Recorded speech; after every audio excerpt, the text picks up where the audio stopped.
Well, hello, hello. Good morning, good afternoon, and good evening. Hi, everyone, and welcome to another Hotel Cast TV episode. If this is your first time here, Hotel Cast TV is a webinar series sponsored by Ask Suite, the 2020 and 2021 Best Hotel Chatbot in the World by Hotel Tech Awards. My name is Paula. I'm the content coordinator at Ask Suite, and I'm the host of today's live show. So thanks everybody for tuning in. We're already seeing that people are starting to join us. Welcome again, everybody. And please let us know where you're watching from. Tell us your country, your city, if you're working, if you're currently working, or maybe you're searching for work or you're hiring.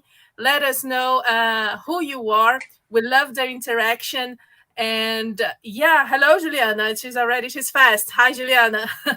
And today we're going to talk about the recruitment challenge and hear real stories of hospitality recruitment and the changes in the recruitment market, because it is crazy. Let me tell you that. And I have here with me two special guests that you already can see on the screen. We have Thomas Finn and Lee Spokes. They will share their experiences hiring during this completely new scenario and tell us their valuable insights into what businesses should do to attract talent. It's a fierce competition out there, so I know we all need some help here. So if you're facing the challenge of recruiting new staff, this is the chance, this is the opportunity for you to ask your question to the panel, and we will do our best to help you and answer your question, of course. So let me welcome our guests first and let them introduce themselves to the audience. So I'm going to start with Lee Spokes. Lee is a revenue and forecasting manager at Villa Plus. Hi, Lee. Thank you for joining us today and welcome. Can you please just tell us a little bit about yourself and your work? Sure. Thanks for that warm welcome, Paula. So, as Paula mentioned, I am currently working for Villa Plus as a revenue and forecasting manager. I've had a various kind of background in various commercial roles within different industries, ranging from like hospitality to kind of like fast-moving consumer goods. And what we've done recently in our kind of like department within Villa Plus is expanding the revenue management function.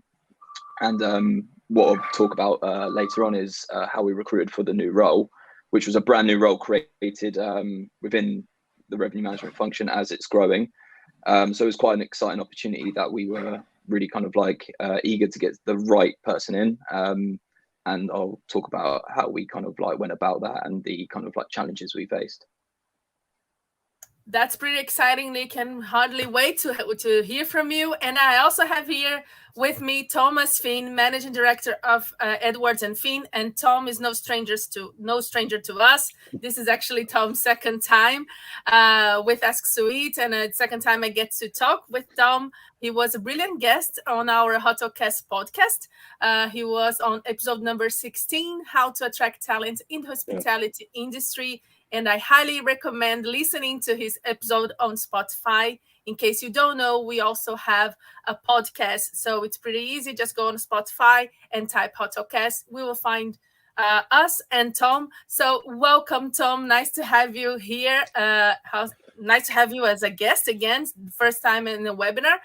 Thanks for joining us today. And can you please also tell us a little bit about yourself and your work?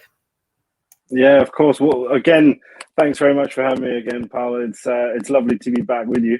Do a quick introduction about me. As Paula said, Managing Director of Edwards and Finn, also the host of ENF TV, which is our YouTube channel, where we bring commercial and operational leaders on the show. We've got nearly 80 episodes now, talking about various challenges in the industry, but also hearing about the people behind the job titles. So that's a sort of another sort of part to what I do. For a lot of people that don't know, I also lecture at a number of top universities with regards to revenue management as a career path, and also doing various development workshops with those universities as well. There's a few other things that I'm involved in, but I don't want to bore you all with them. I'm just really happy to be here and to talk about this topic. So yeah, that's me. Thank you, Tom. Yeah, you do much more than that because I follow Tom's work on LinkedIn, and I recommend doing that too. He's everywhere in a good sense of the expression. So let us say hello to David. Hi, David, and hi, Alessandra.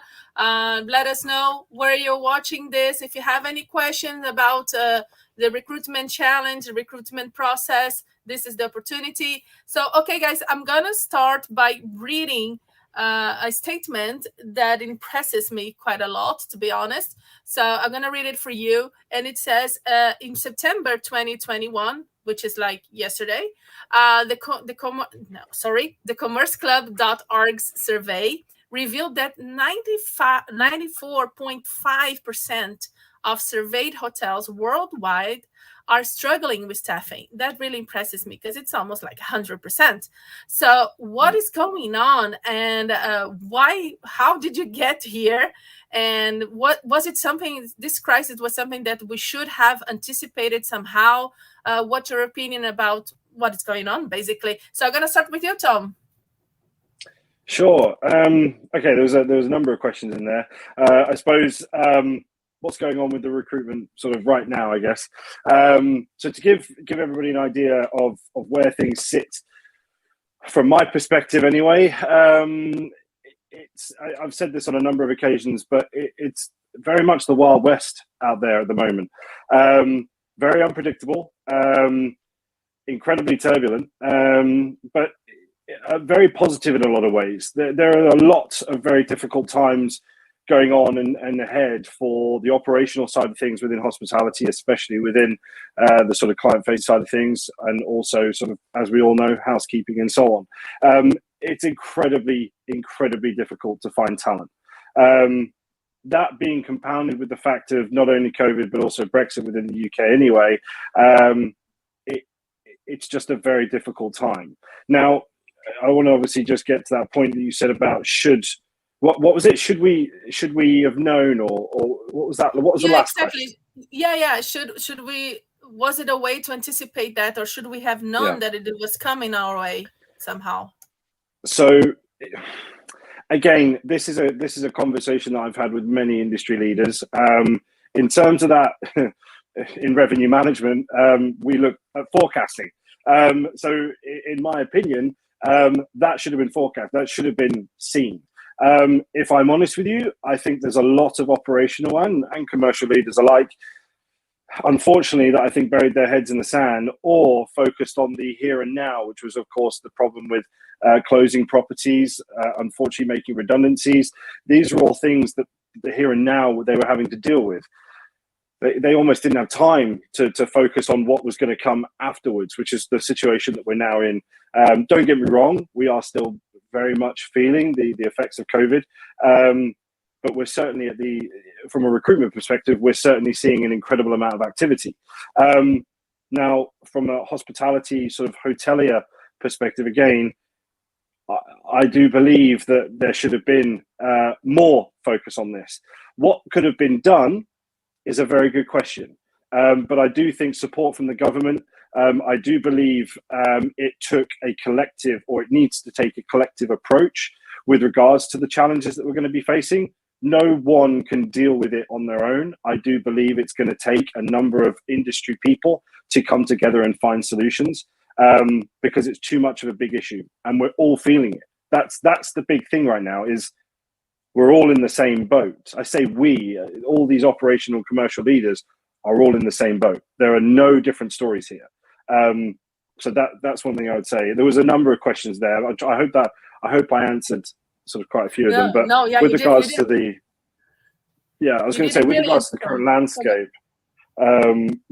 current landscape, we saw a shift, and it was an incredibly quick shift. If I'm honest with you, I've never experienced anything like this before, where it was very client sort of driven. Clients were having their pick of the absolute bunch in 2020, and also the start of 2021. Within a matter of weeks, we saw a transition that it goes straight to the candidate sort of being candidate-driven market that we call it. What that basically means is, for any client that's got a job right now, they either move quick or they lose out. And that's what I mean by the Wild West. There aren't any rules. It just keeps on changing. And unless you're adaptable and creative with your interview processes, you're already behind the curve. So that's my 2 pence on those 3 questions, I think.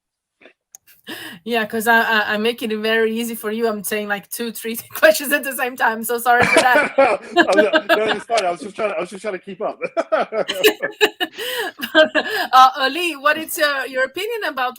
Okay, in trying to make it more simple and then going doing some follow-ups questions. Maybe it's work better. But what is your opinion about what it's going on now, or why it's going this crisis happening now? I guess it is just echoing what Tom has said. I mean, we definitely felt that through the recruitment process, how kind of almost like the power, there's been a bit of a power shift between the the employee and the kind of candidate.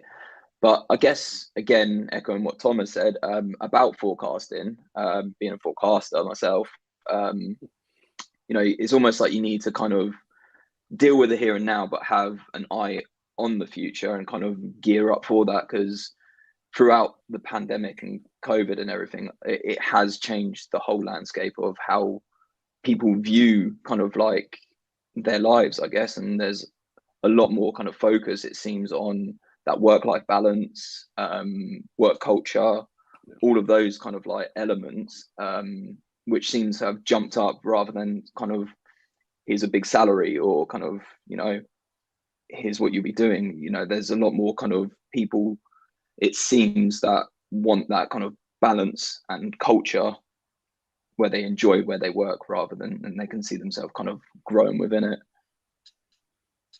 I hope that answers the question.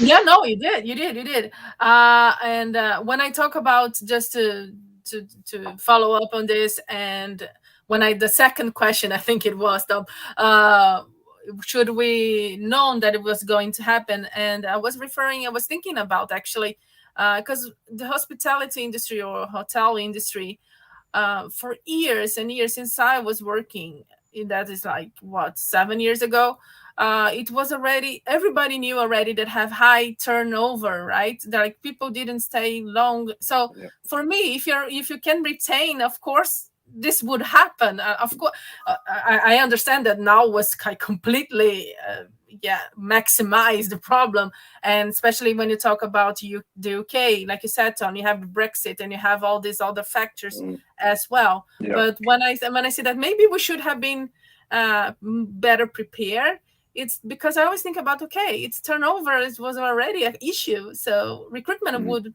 follow, I think. I don't know, am I wrong?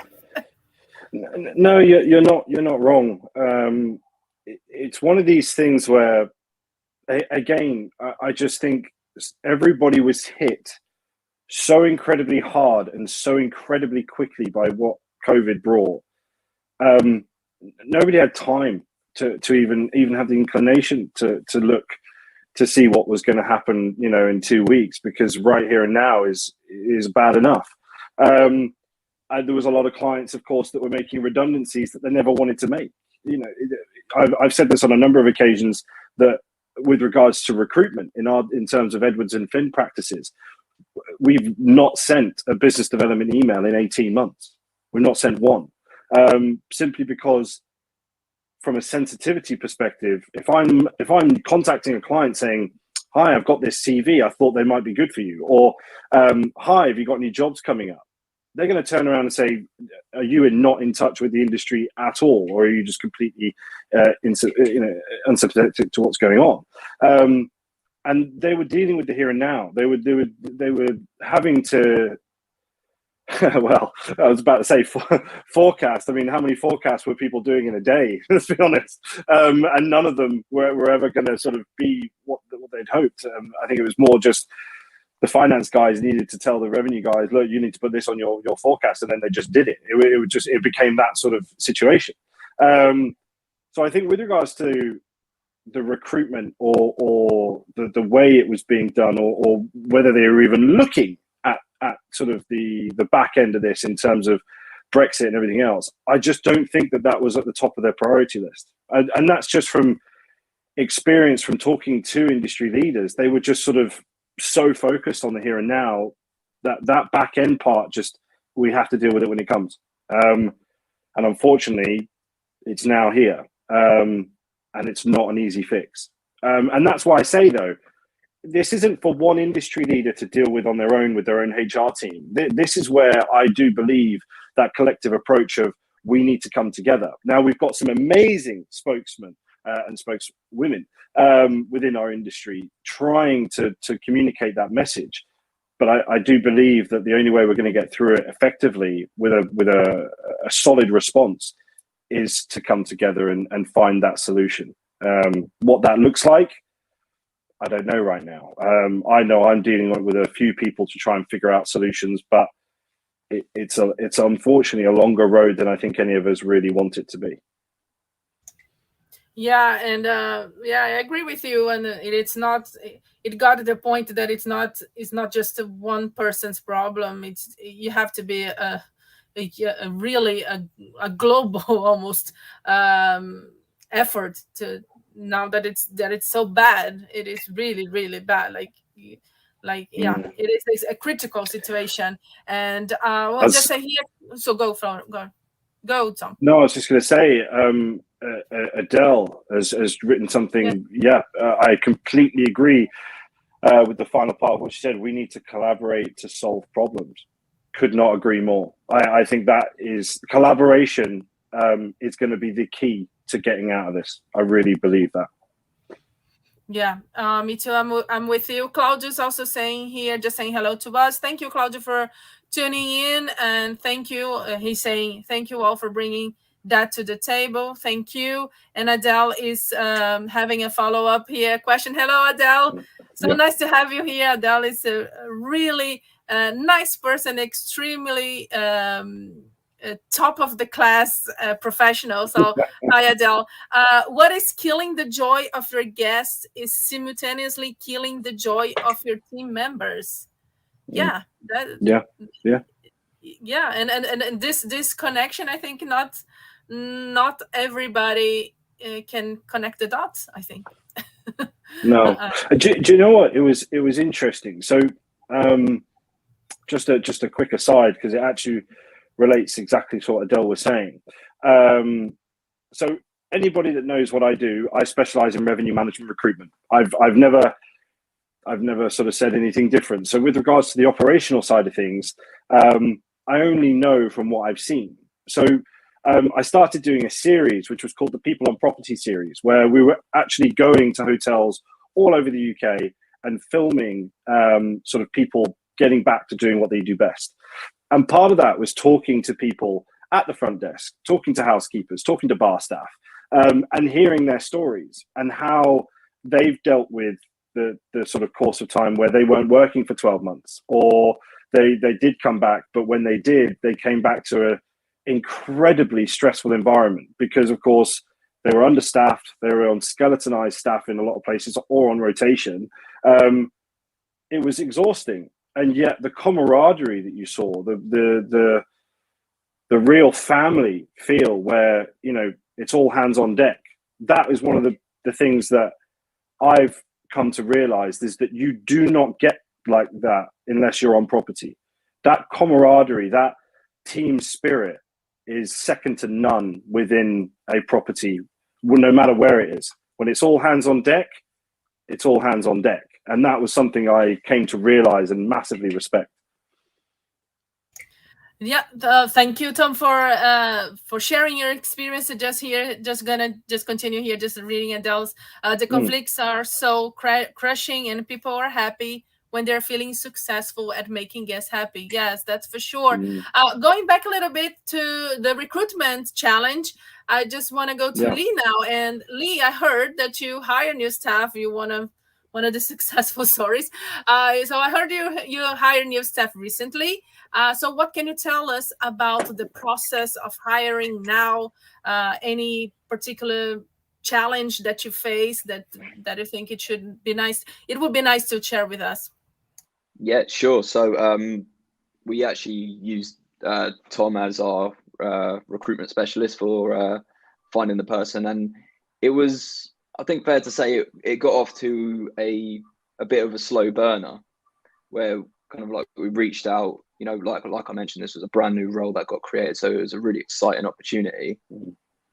And there wasn't much interest initially into it, so not sure what that was. It could be that people were just playing it safe, you know, sticking where they were, or, you know, kind of like wanted to, or cautious moving into the travel industry. I'm not too sure, but we had a bit of a kind of like put our heads together to kind of like devise a new strategy on how to kind of vamp it up a little bit. And then it kind of went fully the other way, where Tom was sending us these CVs, and like I was getting back to him within a day, and it was just, I'm sorry, they've already been snapped up. It was crazy. It was moving so quickly. So again, we had another kind of like get together where we were just kind of like, right, well, we really need to, you know, adjust the way that you deal with your recruitment process, because things are moving so quickly, where, you know, you don't have time to say interview someone a week later, second stage, and possibly even third stage. You know, you're going to have to condense that down. You're going to have to really kind of change the way that you interview and make it a bit more dynamic, a bit more kind of fluid, in order to kind of like get there. So what we done was condense the kind of like interview process down to, I think it was a week in between the two, but giving feedback straight away. And then, yeah, so we got these people through, and the person that we recruited had about 2 or 3 offers. So it was kind of like making sure that, you know, we were making the role as realistic as it is, not trying to sell a pipe dream, but at the same time making it attractive and making sure that, you know, we wanted to get the person in, and yeah, just moving as quickly as we could. So as Tom mentioned earlier, it is like the Wild West, and, you know, we definitely felt that with how quickly things were moving. You know, CVs were getting sent to us and taken off the table within a day. Yeah, that's insane. And I think the point is, one of the points that you're saying now, it's a good tip, I guess, is to say that you have to be agile, right? Things like you both are saying, things are changing fast, and people are making decisions faster too, because they have more opportunities. I don't know. And newly as a manager, that must be stressful, right? I can only imagine, because yeah, when I used to work as a hotel manager, I think I mentioned to you when we chat in backstage, or in our, I don't know, our call we had, was like, okay, so I need someone yesterday usually to for this job, and God, it was already really stressful. And now that you have all these challenges, how do you manage? Yeah, it's a good question. As you mentioned, yeah, you do feel that pressure, and I think especially now, being in the travel industry, you know, we are still feeling the effects of kind of like the pandemic, and gearing up for kind of like our strategies in order to kind of, I guess, boost sales and kind of like get people more excited about traveling and kind of like a bit more confident.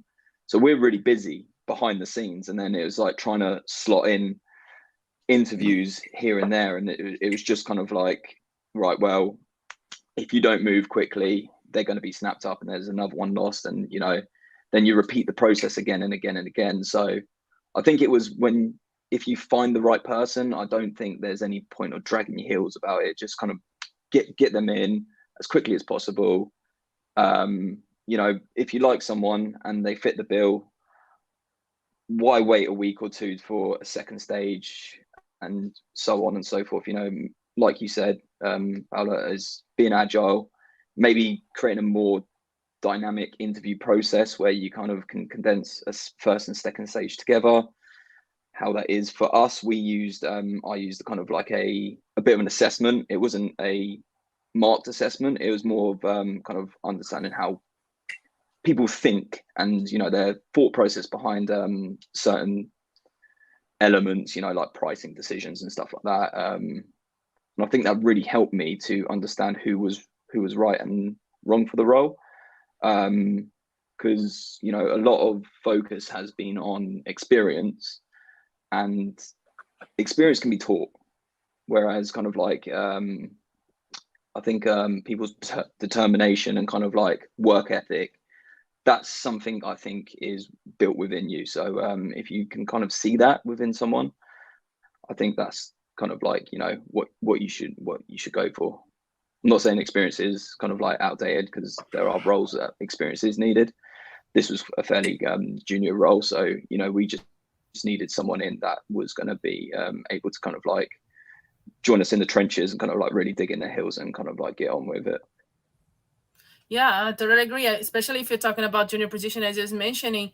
Well, all the technical part of it and all that you experience, work experience, they can gain and be taught and all that. But soft skills, as you mentioned, I think there's the key. And going to you now, Tom. Okay, so Lee have his perspective as a manager, and he already mentioned that you helped him in the process. And I see you that you are conducting many recruitment process all the time, because I see on a LinkedIn. Yeah. So how is it for you that that must be also a pressure for you, a different kind maybe from Lee's perspective, but I can see that must be stressful. Yeah, it's I suppose stressful isn't. It's not quite stressful. It's just a balancing act. You know, there's a lot going on all at once, and it's incredible, because not only do we have the amount of jobs that we do, but they're all exclusive, which means there's a lot of trust there. I mean, Lee, for example, well, in fact, I've now filled, I think, every single revenue management specific job anyway, at Villa Plus, starting with their head of revenue, Katia, and then sort of building from there. So it's been a journey with Villa, but in terms of the recruitment for obviously all the jobs that we've got currently advertised and we have been filling, it's very encouraging, to be quite honest with you. I get a lot of messages sort of saying, great to see you doing so well, or it's brilliant to see the market getting back on its feet. And I do think that there are a lot of people that look to agencies or recruiters to see how the market is actually doing. That one thing that I do once a month at the end of every month is something called the hiring lens, with a good friend of mine out in the US who's another recruiter. And that's one of the things, is that we've always said your sort of best contact in the industry is always going to be a recruitment consultant, because not only are they talking to you, but they're talking to all your competitors. And I think it's true. I think people look to that to see, wow, there's a lot of jobs going on. That must mean that things are coming back, or, you know, this looks encouraging. And it's good to have that effect. I think in terms of, I suppose, again, with regards to my roles, they are very much commercial focused, revenue management, commercial analytics, with not only within the hotel market, but also the wider travel and tourism market. And yeah, I'd say it's looking good at the moment. We're just riding the wave. As I keep saying to a lot of people, we're just riding the wave. While it's great, we're on the board. While it's rocky, we're lying down, and we're just waiting for the next wave to come. So one thing I would say, though, I think that's partly because, again, there's been no business development emails going out. There's been no cold calling. There's been no calls to clients saying, hi, have you got any jobs? Hi, have you got any jobs? It's just a case of, you know where I am if you need me. That's it. I'm not going to be, there was an analogy that I put on another show, and it was, your clients will either see you as a shark, a sales shark circling you, waiting for you to make some sort of sign, you know, where you're advertising a job, and the first thing they do is bang, they'll come at you with everything they've got, email, text, call, hi, we're here. Whereas if you're just that lifeboat with your arm out saying, look, you need me, I'm here. That's the difference. And I think that's what's worked. So I don't think it's been any fundamental sort of thing that we've done to be able to get these jobs. We've just listened, and then we've taken a step back and just said, look, we're here when you need us. Otherwise, good luck with everything. And if you want any advice or you want anything from us in terms of your team structures, we've done a lot of that, a lot of conversations around restructuring, structure charts, what types of people we need, what unfortunately don't we need. We've had a lot of conversations like that over the last 12 months. And that's where you can really utilize the recruiters out there. That's where you can really, we're not all just filling jobs. We're capable of a lot more, and use us. We're effectively a free service unless we pay somebody. So use us for that. So no, that I guess that gives you an idea of why the roles are there, but it's not us doing anything fundamentally different. It's just us listening to our clients. That's it. Simple as that. Yeah, but simple, but yet so crucial, because just listen, it can go a long way, Tom. Many people don't just listen. Yeah. And you were talking about your two things that I would like to talk to you. One, at the beginning of your answer, you're talking about how people look at you or recruiters to see how the market is and all that.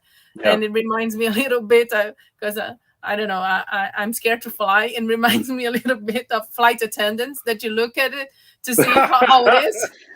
If Tom is panicking, if they're panicking, you need to panic. Exactly. I had this analogy in my head. But the other thing that I would like to say in a more serious tone is that you're talking about restructuring another side of the another aspect of a job, which is, I think it is so interesting, really. And I, to be quite honest, I have not a good comprehension of that. So it is, I'm learning here from you too. And then I think it's fits what I was going to say next, which I'm going to say next. It is about what are the candidates looking for, and in terms of it's not about salary anymore. I think Lisa mentioned that too. And it is a little bit about training. So I was reading a Guestline blog, and they wrote here, and I'm going to just read it. When we ask students what their hospitality career ambitions are, the most popular response was working my way up quickly. 75% of the survey participants named promotion prospects as one of their most important aspects when evaluating their future role. And I think when you talk about restructuring, you're talking about also a career inside of that department, the revenue or whatever it is, the department. And yeah, I don't see much that, I'd have to say, in many hotels. What do you think, Tom? So in terms of young people, or students or new to the industry people, I think it's one of these things where there is an expectation of moving up quickly. That's not changed in the last sort of 5-6 years that I've been working with a number of universities. Every single person in a classroom or an auditorium that I'm dealing with, they all want to be a GM. They all want to step straight into a management job. And it's one of these things where there's expectations that need to be, I suppose, set. Not everybody stepping straight out of university is ever going to step straight into the job that they really want, or really even have the first run of the ladder. I think there's an argument as well to say, I know a number of industry leaders that would say, no, I want, anybody coming into the business to have worked on the front desk, to have worked in the bar, to have worked, in housekeeping, so they can understand the fundamentals of those roles. So how are they going to manage someone if they haven't really grafted within them? And there is a very valid argument for that. But on the flip side, of course, a lot of my students that are interested in revenue management, for example, they don't want to do a reservations job. They're interested in revenue management. And we've seen a transition where reservations was the way to get into revenue management. That was the clear career progression. You sort of stepped into reservations, you started to go into meetings, you started to understand the ways of working within revenue management, and then you eventually stepped into it. What we've seen is the sort of training gap, or that understanding gap, just get bigger and bigger and bigger. Not because reservations has become more basic to what it was, but it's because revenue management has progressed every single year without fail. We've seen university courses. I I was on the review board of a syllabus for revenue for a hospitality and hotel management course for a large university, and we were looking at their revenue management piece. And I'm not being funny. You could have hop, skipped, and jumped it and not even realized. So we had to review that because the industry was saying it's not valid anymore. It's not enough. So that's one thing I'd say is students coming out of universities, as you say, there is an expectation that they want to be at a certain point immediately. I think we as industry individuals or professionals or specialists or whatever you want to call them, we need to set that expectation of there's an incredible amount of opportunity within hospitality and travel and tourism. You just have to take it with both hands. You have to understand that you have to earn your stripes. You have to do the stuff to get to that next run. We all have. No matter what our background or where we've come from, you want to get somewhere, you got to work for it. So that's one thing I would say. In terms of, I think the other thing, just to cap this off, really, we as industry people, we do not have a choice anymore.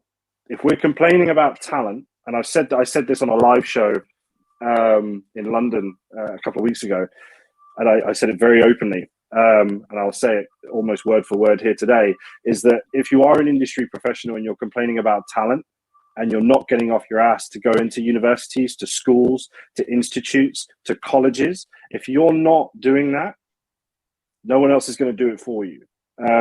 Granted, I'm one of them, and there's many others that are doing the exact same thing.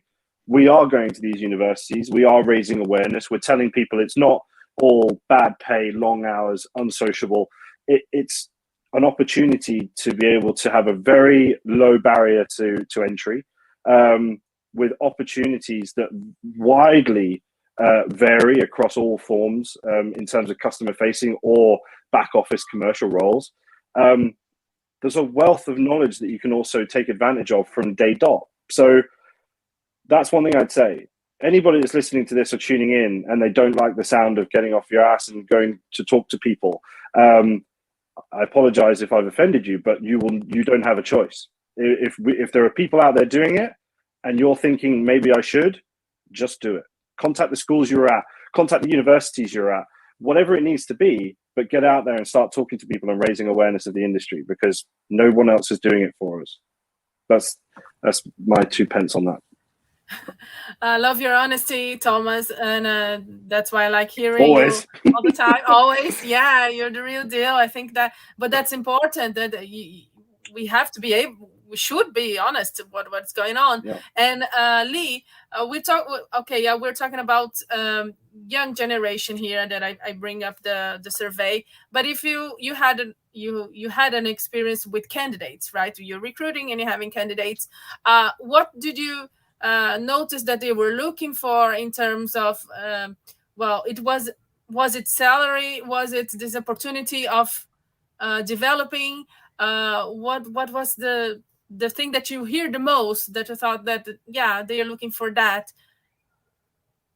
The majority of it was mainly progression. A common question we were getting asked was, where will I be in 12 months, 3 years, 5 years?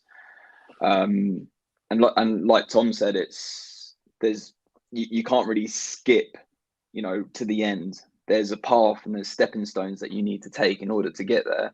And I think I agree, Tom. I think it's really important for us as kind of like within the industry is to set those expectations and make it realistic and say, well, ambition is great, but there's a lot of graft that you have to do in order to get there. So as Tom mentioned earlier, reservations was a gateway into revenue management. That's how I got into revenue management. I grafted for a number of years in a reservations department, taking calls, booking everything in. And that's where my exposure to revenue management came. And it was almost like a natural progression. You've kind of like learned the majority of kind of like the back office stuff, the systems, how the guest thinks, and kind of like building up that commercial awareness. And then you go into that. And although, that's one way to get in, I don't think it's the only way. You do get people coming straight out of university going into it because revenue management as kind of like a job and kind of, I guess, a function has grown massively since then. You know, you can do courses in it now, so it's amazing. And ambition is great, and you know, we just need to kind of like hone it in the right way and make sure that, you know, these young people are kind of like shaping in, you know, getting in the graft work and kind of like building up their careers in the right way. And then when they finally get there, you know, kind of like the fruit of your labor is just so much better, because you know you've put the graft in, and you know you're starting to reap the rewards of that. One thing I was going to add as well, obviously I know that the sort of question was around sort of the student element, but I think there's a lot of people that are obviously experienced in what they do, who are on the job market, and in terms of what they're looking for, or you know, their desires from a job, I think they've also massively changed. I think we're quite right in saying that salary, although it still plays an incredibly big deciding factor, there are so much more, because to a decision now that I think that we underestimate. And one of them is a massive one, is progression. Of course it is. But I think, Lee, you probably sort of, well, I'd hope you agree with this, but that sort of flexible working, that seems to be a question that comes up more often than not. I can't remember in 2018 or 19, for that fact, where a lot of people were saying, after, you know, wondering what the salary is, what are the working hours, or how long are you in the office? It's the second question. Is there flexible working? And if not, it's I'll think about it, because I've got 2 other jobs that are giving me 2 days from home. Now, I'm not saying that, again, people are just wanting to work from home for the sake of it, but family situations, work-life balance, the flexibility that comes with it, the autonomy.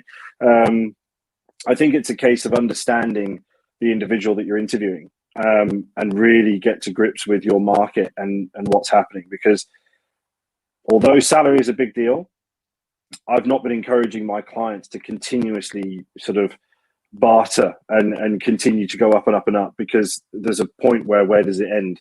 In the revenue management sort of side of things, that we saw a dip in salaries. We did. But what we've now seen is a bidding war. Every time somebody gets an offer, they get a counter offer. Every time they get a counter offer, you've got to up it. And then if there's another client that then ups it again, you're talking 10, 15,000 pounds of an uplift within an hour. If we have enough conversations with different people, it can get ridiculous. So at some point you have to sort of stick to your guns and say, no, this is the budget, but we can get creative with it. Why don't we look at 2 days a week? Why don't we look at this support or that support, or career development in terms of courses or accreditations? I suppose there's a point there of understanding the person that you're talking to and what their desires are, because it's not always going to come down to salary. Yeah, it's what we said earlier. It's about listening, listening what is looking for, and of course, I think it's different. I'm pretty sure it's different in each country. You have these rules and things like that. I know in South America, it is yes, salary, it is an issue for sure. But like you say, flexible times. I used to be a hotelier, and I have many friends that are still hoteliers, and this is the number one complaint. Is like, how I'm gonna live if I have to be there like all the time, usually overtime all the time, and one day here, at least it's 1 day a week that you have off only. Most of cases. So if you don't have the budget, since it's this auction thing now going on, you definitely can think about these other benefits that I think can make maybe a greater impact. I don't know. Amy, we are already heading to the final here. I was going to say, we're how fast has this gone? Wow. Oh, yeah, of course. Yeah, I was like, okay, but I was thinking a lot of 10 questions, but I have to control myself here. And I just want to read, because people are interacting. I think that's fair enough that we talk to them as well. So Amy is saying, absolutely, Thomas, that was before. It's important to build relationships when there is no business, to avoid being strangers on bid day. She's telling here. Adele again is saying about when Lee was explaining about to be agile in the process, and she's giving here tip: pre-recorded videos, text, and image sharing culture vision, goals, mission, processes, product, etc., Yep. can really help ramp up confidence when there is little time Yep. to train. That's a good one, Adele. And another one here from Adele. There's something to be said for starting at the front desk before reservations and revenue. Having that experience behind you will help you being seen as someone who understands the whole operation. Yeah, I do agree with her and all of you. Yeah. I think it takes time for you to, you can just not start and be expected to the next year to be a GM. That's but we are so impatient, right, with everything in our lives. So I think it's yeah, it's I don't think it's a good choice. I think it would be more damaging than helping even the person that is asking for that. But that's my opinion. Marian is saying hello here. Hello from Grenada. Hi, Marian. If you Hi, have any Marian. questions, yeah, if you have any questions, this is your last chance. Like, this is your last chance to ask them. We are really heading to the end, and I want to, before we say goodbye and everything, I have a final provocation for you too. You already talk a little bit about it, but let's hear a little bit more. And so hotels are understaffed and eager to hire. Again, the problem. How to make the recruitment process as fast as possible. I think Adele just said that, and Lee already mentioned, but without compromising the quality of the process. That's really tricky, I think. And I don't know, and I'm going to go to Lee first, because when you're hiring this, we have these positions that you were in the hiring process. I think, like I said, I think it could be stressful for you and the team too, that it's working and it's understaffed, maybe because you still have this positioning opening. How to manage all that without compromising the quality. That's I think you already said a little bit, but you can just give in a final tips maybe. Yeah, I think it's a really good question, because the most important thing is that you're not skipping anything in the interview process in order, you're not compromising on quality in order to get someone in. So, and I think it goes back to what Tom was mentioning, or maybe yourself, Paolo, that everybody's different and everyone's got different kind of like desires and aspirations when they're approaching a role.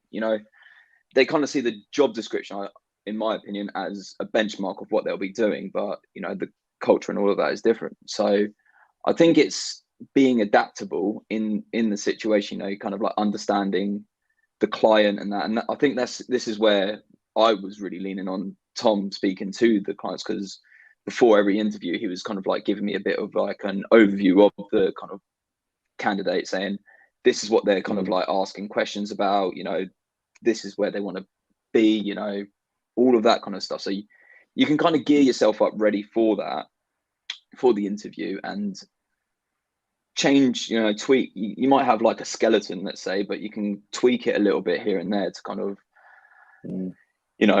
adjust it and kind of like tailor it to the individual. I think assessments are great. You can kind of see how someone works. I personally don't think they need to be kind of like tested or anything like that. I don't think aptitude testing or anything like that is that important for the role that we were going for, but assessments to see how someone thinks on the spot can be really vital. It's those kind of decisions when you're under stress. Interviews are stressful situations, as everyone knows. So when someone's under stress, how do they think? How do they think on their toes? How do they adapt to that situation? That can be quite a key element, and it could potentially reduce the interview process down as well. Yeah. Thank you, Lee. I think that's great tips. Like, again, very practical, and I think many of the people that are watching us can probably relate to some of these tips. And you, Tom, any final considerations or tips? You already gave us tons of it. If you were not watching from the beginning, I totally recommend watching the replay. But anyway, any final thoughts or tips from the recruitment side there? Just conscious of time, but okay. So So in terms of the first thing that we've noticed that a lot of people have started to do, or a lot of businesses anyway, is recruitment days. They'll try and pack in as many interviews and sort of this sort of thing, especially within the sort of hotel and hospitality market. These are great in some senses, but also can lead to quite catastrophic sort of responses in quite succession, or quite quick succession, sorry, where they will make plenty of offers from a one-stage interview. Granted, that'll be quite a junior level role in the most part, but what they will have is 2 or 3 days later they won't turn up, or 2 or 3 days later they've got a job elsewhere, because what we're seeing is they'll just go from your venue, they'll take that offer to the next one, and then because they know their worth. So I don't think anybody, in whether you be a recruiter in terms of an agency or whether you are an employer right now, should ever quantify the success of your search by the number of CVs that you've got or the number of interviews that you've got, because I believe that it comes down to the quality of the candidates that you're putting forward. If you're vetting them correctly and they're somebody, I mean, Lee and I worked together, obviously on this role most recently, and he experienced. It's quite funny actually. Lee's actually experienced it from a candidate side with me, because I recruited Lee into his job, and he knows the depth in which we vet and the depth in which we go into detail before each interview. So there's no question in terms of that candidate's mind what they're walking into. But there's also no question for that client that they don't understand what that candidate or what they're going to be expecting, because we're all on the same page. If I don't move quick with this candidate, if I like them and I don't move quick, I'll lose them. So that's one thing, is that I don't think we should be quantifying the success of our recruitment processes by the number of CVs, but by the sheer quality of them. The second thing is, of course, move quickly. Obviously, I want to do sort of quick tips. So move quickly. If you've got a 3-stage or a 4-stage process, condense that down to 2. If you need to get multiple things done in the first interview, get them done. If you need them to meet multiple people in the first interview, get those people ready to step into that interview within 15 or 20-minute segments, or the whole interview itself. Ensure that your interviews are covering multiple elements. So a biographical chat through their CV, competency-based questions to assess how they deal with certain situations. Because what people used to do is just have an initial biographical conversation. Tell me about yourself, tell me about your experience. And then the next interview would be the competency-based questions, but might be done by a HR manager or something like that. If you get it all done with the line manager there and then in the first stage, the second stage is much more of a rubber stamping process. Meet the team, see the office. If you're happy, we're happy. So condense your interview process. And I think finally, be creative in the way that you're doing it. If you're advertising a job on LinkedIn and Reed and CV Library, if you're not using a recruiter, don't just put an advert out with a black writing, white background and hope for the best. Do videos, interact with your LinkedIn space. I've filled more jobs just using my LinkedIn community and connections than I have ever when advertising a job. So that's one thing I'd say, is we're all very well connected. Use those connections, use your contact base. Those are some ones I'd go with. And don't play the game of upping salaries every time somebody gets a bigger offer. Stand your ground, decide where your budget lies. Don't move, or don't continue to move. It's like when we saw price dumping in mid 2020. Hotels, let's say the London market, we saw a number of hotel brands price dumping. Where does that end? Nowhere good. So that's one thing I'd say is stick to your guns and get creative with the packages. Don't just rely on salary, because it won't be the be all and end all. There you go. That's a masterclass, everybody, in 3 minutes, 4 minutes, I don't know. Write those down. We do have a last question here from Rashida Spencer. I think maybe Tom can answer best. What are the roles within hospitality that have been challenging to recruit, Tom? Can you think about one specifically? One or two? Or all of them? I don't know. Yeah. Usually it would be the more senior end of the market. So it would usually be that sort of commercial director of revenue. that sort of thing. When in fact, those have been relatively easy. It's been your sort of mid-level revenue manager or cluster revenue manager. The reason for that, I believe anyway, is because there are so many options out there for so many people. If you're a revenue manager or a cluster revenue manager, and sorry to be so specific with my niche, but it's where my experience lies, they have so much to choose from. They're in such a good position in terms of where they sit within the business. They are a frontline source, or they're a frontline tool for that business, and therefore they are incredibly valuable. What's happening is that they're starting to understand that, they're starting to realize that. So when they do go out on the market, they've usually got 4 or 5, say 4 or 5. It's usually about 3 or 4 interviews going on simultaneously, which means it's incredibly difficult because you're not only having to manage the candidate side, the candidate side, but also every other offer that they've got coming in, plus any counter offer that they might get.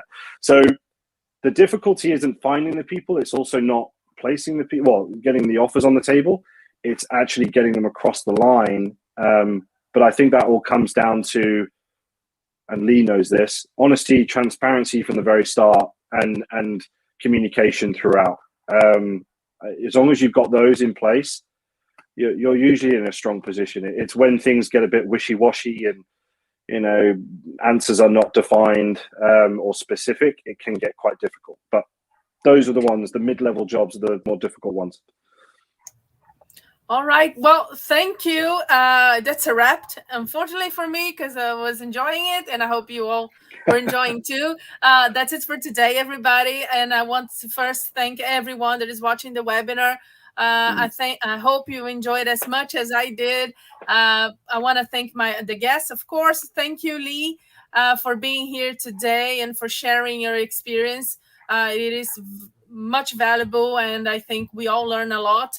So thank you so much. And does it have a best way to get in touch with you if someone wants to continue the conversation? Yeah, just reach out on LinkedIn. You know, Lee Spokes, Villa Plus, and yeah, I'll do my best to get back to you as soon as possible. Okay, all right. Thank you so much, Lee. And thank you, Tom, for being a guest one more time. Again, you already mentioned LinkedIn, but if anyone in the audience wants to continue the conversation with you, what is the best way? It is LinkedIn or your website? I don't know. Yeah, so LinkedIn is probably the best way to go. So Thomas Finn at Edwards and Finn. You can also get me on Instagram. We're very active on Instagram in terms of what we're doing. So jump me on there. Don't forget, anybody that does want to see any of the episodes that we've done, head over to YouTube, Edwards and Finn, because ENFTV is sort of something that I've become quite passionate about. But also, if you wanted to drop me an email, it's thomas.finn@edwardsandfinn.co.uk. So yeah, that's me. If you want to get in touch, more than happy to have a conversation always. All right, thank you so much again. Thanks, Leda, that is saying here. Thanks, Claudio, Adele, Amy, everybody that was watching this episode of Hotelcast TV. If you have any feedback or suggestions, you can contact me also on LinkedIn. Oh, surprise, surprise. And if you want to learn about how Ask Suite solution can help your hotel increase direct bookings or customer satisfaction through different messaging channels, please visit our website, AskSuite.com, and get in touch. So thanks everybody. Thanks for the entire marketing team too for the support backstage, and I'll see you next time. Bye bye. Thank you. Bye bye. Thank you. Bye.